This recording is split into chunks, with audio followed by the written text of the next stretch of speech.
जो कहा है कि मुख्य चुनाव कमिश्नर सिर्फ एक ऐसी समिति जिसमें माननीय प्रधानमंत्री, माननीय उच्चतम न्यायालय के मुख्य न्यायाधीश और नेता प्रतिपक्ष मेंबरान हों, वही उनका चयन कर सकती हैं।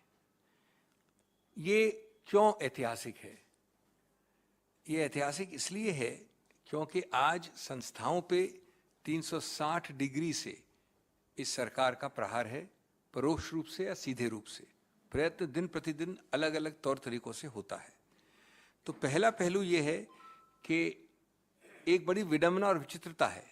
कुछ ऐसी संस्थाएं हैं जहां पर इसी प्रकार की समिति जो आज उच्चतम न्यायालय ने कहा है बैठती है कुछ और संस्थाओं के लिए, लेकिन जो संस्था हमारे गणतंत्रता, हमारे लोकतंत्र की एक प्रकार से सबसे बड़ा पुलिसमैन है कि निष्पक्ष, संतुलित, स्वतंत्र चुनाव हों, उसके लिए ऐसी समिति नहीं होती है चयन के लिए।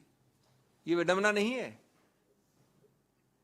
दूसरा, उच्चतम न्यायालय ने कई दशकों पहले ये कहा है कि निष्पक्ष समतल जमीन पर बराबरी के लोगों के बीच में बराबरी कंडीशंस के आधार पर चुनाव होना बेसिक स्ट्रक्चर, मूल संवैधानिक ढांचे का अभिन्न हिस्सा है, और अगर आप उसका उल्लंघन करते हैं तो आप मूल ढांचे का उल्लंघन करते हैं जो संवैधानिक संशोधन द्वारा भी नहीं कर सकते।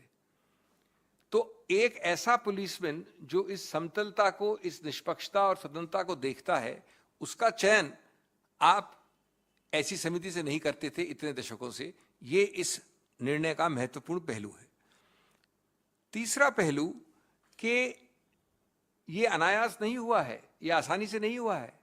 आज सरकार कुछ भी कहे, ये सरकार के पुरजोर विरोध के बाद निर्णय आया है। सरकार नहीं चाहती थी ये, सरकार ने कभी पहल नहीं की। सरकार जब पहल हुई किसी और के द्वारा तो मानी नहीं।